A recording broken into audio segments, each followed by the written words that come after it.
श्री कृष्णा। रसपान कीजिए आज की कथा का। आज की कथा में वर्णन किया गया है महर्षि वशिष्ठ जी के उपदेश से राजा कीर्तिमान का अपने राज्य में वैशाख मास के धर्म का पालन कराना और यमराज का ब्रह्मा जी से राजा के लिए शिकायत करने का। मिथिलापति ने पूछा, हे ब्राह्मण, जब वैशाख मास के धर्म अतिशय सुलभ पुण्य राशि प्रदान करने वाले, भगवान विष्णु के लिए प्रीतिकारक, चारों पुरुषार्थों की तत्काल सिद्धि करने वाले, सनातन और वेदोक्त हैं, तब संसार में उनकी प्रसिद्धि कैसे नहीं हुई?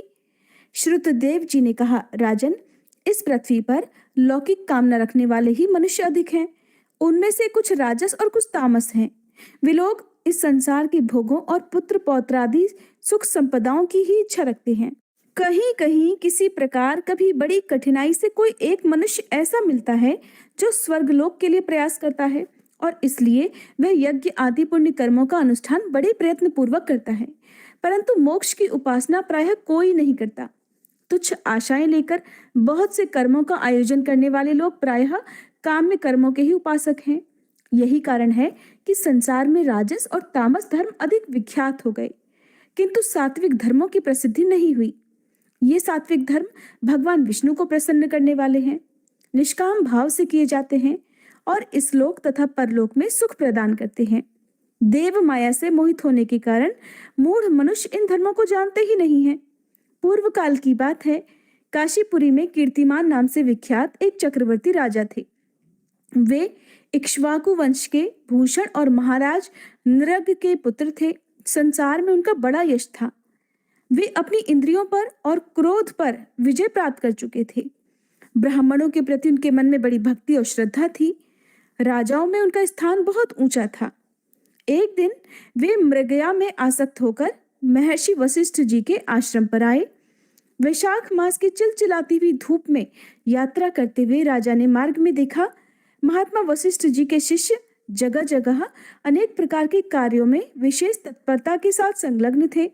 वे कहीं पर प्याऊ बनवाते थे तो कहीं पर छाया मंडप बनवाते थे। किनारे पर झरनों के जल को रोककर स्वच्छ बावली बनाते थे। कहीं वृक्षों के नीचे बैठे हुए लोगों को वे पंखा डुलाकर हवा करते थे। कहीं ऊख देते, कहीं सुगंधित पदार्थ भेंट करते और कहीं फल देते थे। दोपहरी में लोगों को छाता देते और संध्या के समय शरबत। कोई शिष्य घनी छाया वाले वन में झाड़ बुहार कर साफ किए हुए आश्रम के प्रांगणों में हितकारक बालुका बिछाते थे और कुछ लोग वृक्षों की शाखा में झूले भी लटकाते थे। उन्हें देखकर राजा ने पूछा कि आप लोग कौन हैं? तब उन्होंने उत्तर दिया कि महाराज, हम लोग महर्षि वशिष्ठ जी के शिष्य हैं। राजा ने पूछा, ये सब क्या हो रहा है? बोले कि ये वैशाख मास में कर्तव्य रूप से बताए गए धर्म हैं, जो धर्म अर्थ काम मोक्ष चारों पुरुषार्थों के साधक हैं। हम लोग गुरुदेव वशिष्ठ जी की आज्ञा से इन धर्मों का पालन किया करते हैं। राजा ने फिर पूछा कि इनके अनुष्ठान से मनुष्यों को कौन सा फल मिलता है, किस देवता की प्रसन्नता होती है? तब उन्होंने उत्तर दिया कि हमें इस समय ये बताने के लिए अवकाश नहीं है, आप हमारे गुरुजी से ही पूछ लीजिए। वे महायशस्वी महर्षि इन धर्मों को यथार्थ रूप से जानते हैं। शिष्यों से ऐसा उत्तर पाकर राजा शीघ्र ही महर्षि वशिष्ठ जी के पवित्र आश्रम पर, जो विद्या और योग शक्ति से संपन्न था, वहां गए। राजा को आते देखकर महर्षि वशिष्ठ मन ही मन बड़े प्रसन्न हुए। उन्होंने सेवकों सहित महात्मा राजा का विधिपूर्वक आतिथ्य सत्कार किया। जब वे आराम से बैठ गए, तब गुरु वशिष्ठ से प्रसन्नता पूर्वक राजा बोले कि भगवान, मैंने मार्ग में आपके शिष्यों द्वारा परम आश्चर्यमय शुभ कर्मों को होते देखा है, किंतु उनके संबंध में जब मैंने उनसे प्रश्न किया, तब उन्होंने कोई भी दूसरी बात न बताकर सीधे आपके पास जाने की आज्ञा दे दी। उनकी आज्ञा के अनुसार ही मैं इस समय आपके पास आया हूँ। मेरे मन में उन धर्मों को सुनने की बड़ी इच्छा है। हे मुनिवर, इसलिए आप मुझसे उनका वर्णन कीजिए। तब महायशस्वी वशिष्ठ जी ने प्रसन्नता पूर्वक कहा, राजन, तुम्हारी बुद्धि को उत्तम शिक्षा मिली है, इसलिए उसने यह उत्तम निश्चय किया है। भगवान विष्णु की कथा के श्रवण और भगवत धर्मों के अनुष्ठान में जो तुम्हारी बुद्धि की आत्यंतिक प्रवृत्ति हुई है, ये तुम्हारे किसी पुण्य का ही फल है। जिसने वैशाख मास में बताए हुए महाधर्मों के द्वारा भगवान विष्णु की आराधना की है, उसके उन धर्मों से भगवान बहुत संतुष्ट होते और उसे मनोवांछित वस्तु प्रदान करते हैं। सभी जगत के स्वामी भगवान लक्ष्मीपति समस्त पाप राशि का नाश करने वाले हैं। वे सूक्ष्म धर्मों से प्रसन्न होते हैं, केवल परिश्रम और धन से नहीं। भगवान विष्णु भक्ति से पूजित होने पर अभीष्ट वस्तु प्रदान करते हैं। इसीलिए सदा भगवान विष्णु की भक्ति करनी चाहिए। जगदीश्वर श्री हरि जल से भी पूजा करने पर अशेष क्लेश का नाश कर देते हैं और शीघ्र प्रसन्न हो जाते हैं। विशाख मास में बताए हुए ये धर्म थोड़े से परिश्रम द्वारा साध्य होने पर भी भगवान विष्णु के लिए प्रीतिकारक और शुभ होने के कारण अधिक व्यय से सिद्ध होने वाले बड़े बड़े यज्ञ आदि कर्मों का भी तिरस्कार करने वाले हैं। इसलिए हे राजन, तुम भी वैशाख मास में बताए हुए धर्मों का पालन करो और तुम्हारे राज्य में निवास करने वाले अन्य सभी लोगों से भी उन कल्याणकारी धर्मों का पालन कराओ। इस प्रकार से वैशाख धर्म के पालन की आवश्यकता को शास्त्रों और युक्तियों से भली भांति सिद्ध करके वशिष्ठ जी ने वैशाख मास के सभी धर्मों का राजा के सामने वर्णन कर दिया। उन सब धर्मों को सुनकर राजा ने गुरु का भक्ति भाव से पूजन किया और घर आकर वे सब धर्मों का विधि पूर्वक पालन करने लगे। देवाधिदेव भगवान विष्णु में भक्ति रखते हुए राजा कीर्तिमान देवेश्वर पद्मनाभ के अलावा और किसी देवता को नहीं देखते थे। उन्होंने हाथी की पीठ पर नगाड़ा रखकर सिपाहियों से अपने राज्य भर में डंके की चोट पर यह घोषणा करा दी कि मेरे राज्य में जो 8 वर्ष से अधिक की आयु वाला मनुष्य है, उसकी आयु जब तक 80 वर्ष की ना हो जाए तब तक मेष राशि में सूर्य के स्थित होने पर अगर वह प्रातःकाल स्नान नहीं करेगा तो मेरे द्वारा दंडनीय, वध्य तथा राज्य से निकाल देने योग्य समझा जाएगा। ये मेरा निश्चित आदेश है। पिता, पुत्र या फिर कोई भी बंधु बांधव जो कोई भी वैशाख धर्म का पालन नहीं करेगा वह चोर की तरह दंड का पात्र समझा जाएगा। प्रातःकाल शुभ जल में स्नान करके श्रेष्ठ ब्राह्मणों को दान करना चाहिए। तुम सब लोग अपनी शक्ति के अनुसार प्याऊ और दान आदि धर्मों का आचरण करो। राजा कीर्तिमान ने प्रत्येक गांव में धर्म का उपदेश करने वाले एक एक ब्राह्मण को बसा दिया। 5-5 गांवों पर एक एक ऐसे अधिकारी की नियुक्ति कर दी जो धर्म का त्याग करने वाले लोगों को दंड दे सके। उस अधिकारी की सेवा में भी 10-10 घुड़सवार रहते थे। इस प्रकार चक्रवर्ती राजा के शासन से चारों ओर सभी देशों में ये धर्म का पौधा प्रारंभ हुआ और आगे चलकर खूब बढ़े हुए वृक्ष के रूप में बदल गया। उस राजा के राज्य में जो लोग मर जाते थे वे भगवान विष्णु के धाम में जाते थे। वहां के मनुष्यों को विष्णु लोक की प्राप्ति निश्चित थी। एक बार भी वैशाख स्नान कर लेने से मनुष्य यमराज के पास नहीं जाता। अपने धर्मानुकूल कर्म में स्थित हुए सब लोगों के विष्णु लोक में चले जाने से यमपुरी के सब नरक खाली हो गए। वहां एक भी पापी प्राणी नहीं रह गया। वैशाख मास के प्रभाव से यमपुरी के मार्ग की यात्रा ही बंद हो गई। सब मनुष्य दिव्य आकृति धारण करके भगवान के धाम में जाने लगे। देवताओं के जो लोक हैं वे सब भी शून्य हो गए। स्वर्ग और नरक दोनों के शून्य हो जाने पर एक दिन देवर्षि नारद ने धर्मराज जी के पास जाकर कहा, नारायण नारायण। धर्मराज जी, आपके इस नरक में अब पहले जैसा कोलाहल नहीं सुनाई पड़ता और पहले की तरह पाप कर्मों का लेखा जोखा भी नहीं लिखा जा रहा। चित्रगुप्त जी तो ऐसे मौन भाव से बैठे हुए हैं मानो कोई मुनि हो। महाराज, इसका कारण तो बताइए।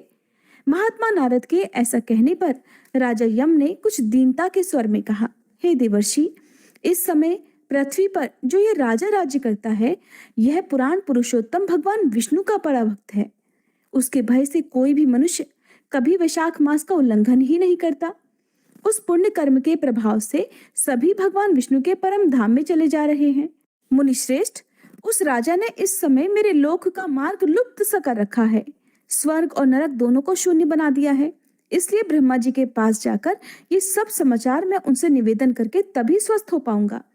ऐसा निश्चय करके यमराज ब्रह्मा जी के लोक में गए और वहां बैठे हुए उन ब्रह्मा जी का दर्शन किया जिनका आश्रय ध्रुव है, जो इस जगत के बीज तथा सभी लोकों के पितामह हैं और समस्त लोकपाल, दिक्पाल तथा देवता गण जिनकी उपासना किया करते हैं। ब्रह्मा जी ने यमराज जी को देखा और यमराज जी ब्रह्मा जी के आगे पृथ्वी पर गिर पड़े। फिर यमराज ने कहा, हे कमलासन, काम में लगाया हुआ जो पुरुष स्वामी की आज्ञा का ठीक ठीक पालन नहीं करता और उसका धन लेकर केवल भोगा करता है, वह काठ का कीड़ा होता है।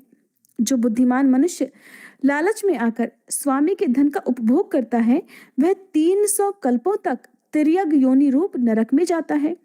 जो कार्य में नियुक्त हुआ पुरुष कार्य करने में समर्थ होकर भी अपने ही घर में बैठा रहता है, वह बिलाव होता है। देव, मैं तो आपकी आज्ञा से धर्म पूर्वक प्रजा का शासन करता आ रहा हूँ। मैं अब तक मुनियों और धर्मशास्त्रों के कथनानुसार पुण्यात्मा को पुण्य के फल से और पापात्मा को पाप के फल से संयुक्त किया करता था, परंतु अब मैं आपकी आज्ञा का पालन करने में असमर्थ हो गया हूँ। राजा कीर्तिमान के राज्य में सभी लोग वैशाख मास में किए जाने वाले पुण्य कर्मों का अनुष्ठान करके पितरों और पितामहों के साथ वैकुंठ धाम में चले जाते हैं। उनके मरे हुए पितर और मातामह आदि भी विष्णु लोक में चले जाते हैं। इतना ही नहीं, पत्नी के पिता, ससुर आदि भी मेरे लेख को मिटाकर विष्णु लोक में चले जाते हैं। हे देव, बड़े बड़े यज्ञों द्वारा भी मनुष्य वैसी गति नहीं पाता है जैसी वैशाख मास में मिल रही है।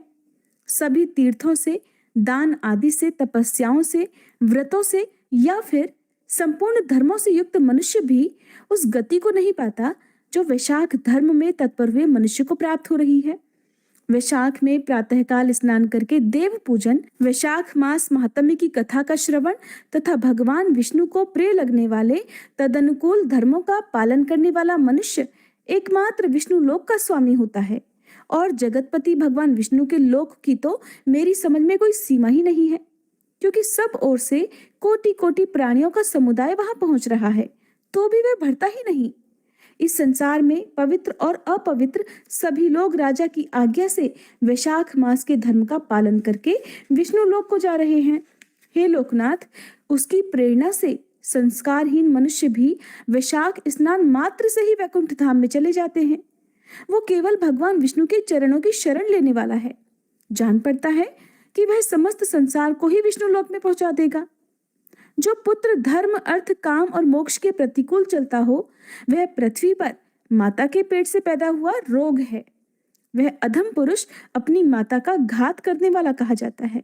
किंतु राजा कीर्तिमान की माता और उसकी पत्नी का पुण्य संसार में विख्यात है। उसकी माता एकमात्र वीर जननी है और वह राजा निश्चय ही संसार में बहुत बड़ा वीर है। जिस प्रकार राजा कीर्तिमान मेरी लिपि को मिटाने में उद्यत हुआ है, ऐसा उद्योग पुराणों में और किसी का भी नहीं सुना गया है। भगवान विष्णु की भक्ति में तत्पर हुए राजा कीर्तिमान के सिवा दूसरे ऐसे किसी को भी मैं नहीं जानता जो डंका बजाकर घोषणा करते हुए लोगों को ऐसी प्रेरणा देता हो और मेरे लोक के मार्ग को विलुप्त करने का प्रयास करता रहा हो।